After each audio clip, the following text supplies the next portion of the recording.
तो चलिए आज आपको एक ऐसी कहानी सुनाते हैं जो अक्सर अंधेरी रातों में आग के किनारे बैठ के सुनाई जाती है। ये कहानी है एक गांव की। एक ऐसा गांव जहां हर रात एक भयानक श्राप दस्तक देता था। जरा सोचिए, एक ऐसा गांव जहां सूरज ढलते ही कानों में एक डरी हुई आवाज गूंजती है, जल्दी जल्दी दिया बुझा दो। और ये कोई मजाक नहीं, ये गांव वालों के लिए जिंदगी और मौत का सवाल था। ऐसा नियम जिसे तोड़ने की हिम्मत किसी में नहीं थी। जैसे ही सूरज डूबता था, पूरा का पूरा गांव जैसे खामोशी की चादर ओढ़ लेता। सब दरवाजे बंद, खिड़कियां बंद और हर घर के अंदर घुप अंधेरा। लोग अपनी सांसें थामकर इंतजार करते थे, क्योंकि वो जानते थे कि वो आने वाली है। राजेश और सीता जैसे गांव के लोग अपनी खिड़कियों में बनी छोटी छोटी दरारों से बाहर अंधेरी गलियों में झांकते थे। उनका दिल जोर जोर से धड़क रहा होता था, उस खौफनाक मंजर के इंतजार में जो हर रात उनकी नींदें उड़ा देता था। और फिर दूर से एक परछाई दिखती थी। वो धीरे धीरे गांव के उस खाली चौक की तरफ बढ़ रही होती। हवा एकदम ठंडी हो जाती और लोगों के दिलों में जो डर था वो और भी गहरा हो जाता। पर यह कोई आम परछाई नहीं थी, ये थी सिर कटी चुड़ैल। हाँ, एक ऐसी औरत जिसका सिर उसके धड़ पर नहीं था, बल्कि वो अपना कटा हुआ सिर अपने ही हाथ में लेकर घूमती थी। सोचिए, इस नज़ारे को देखकर गांव वालों की क्या हालत होती होगी। लेकिन सवाल तो ये है कि वो इस हालत में पहुंची कैसे? आखिर क्या थी उसकी कहानी? चलिए जानते हैं। गांव के बुजुर्ग बताते हैं कि ये कहानी बहुत बहुत पुरानी और दर्दनाक है। दशकों पहले गांव वालों ने किसी वजह से एक औरत का सिर काट दिया था। और सिर्फ इतना ही नहीं, उन्होंने उसके सर और धड़ को जंगल में अलग अलग जगह दफना दिया, ताकि वो फिर कभी एक ना हो सकें। लेकिन सालों बाद कुछ चोरों ने गलती से उसका सिर जमीन से निकाल दिया, और बस उसी दिन से उसकी भटकती आत्मा अपने शरीर को ढूंढ रही है। अब रोज रोज का ये डर कोई कब तक बर्दाश्त करता?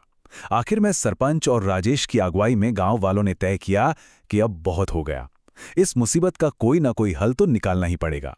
वो सब मिलकर उस घने डरावने जंगल में एक साधु को ढूंढने निकले, जिसके बारे में उन्होंने सुन रखा था कि उसके पास हर मुश्किल का हल होता है। उनके हर कदम पर यह डर था कि कहीं वो चुड़ैल पीछे से ना आ जाए। आखिरकार एक गुफा में उन्हें वो साधु मिले, और साधु ने जो राज बताया उसे सुनकर उनके होश उड़ गए।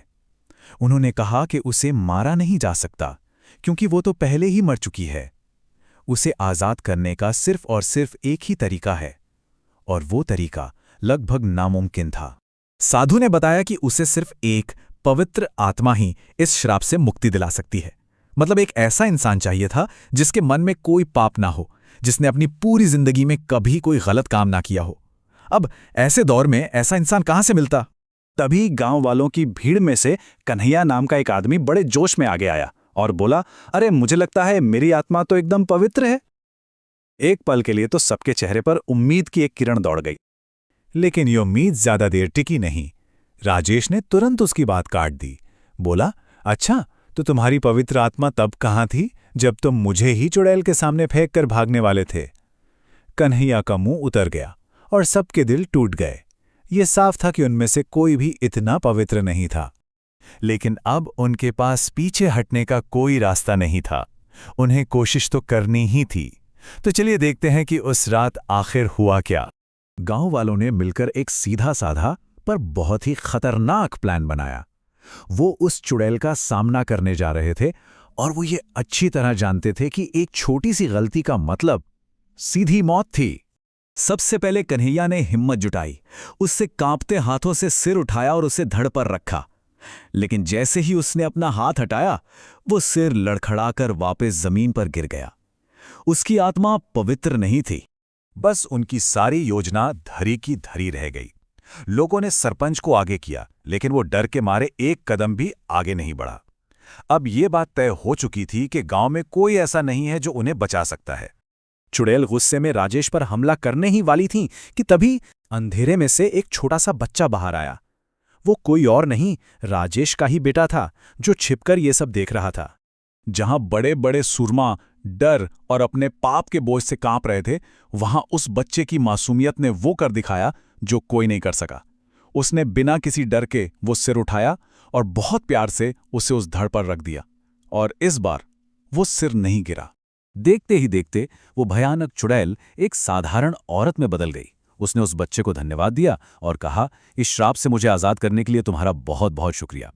सच ही कहते हैं, बच्चे तो भगवान का रूप होते हैं।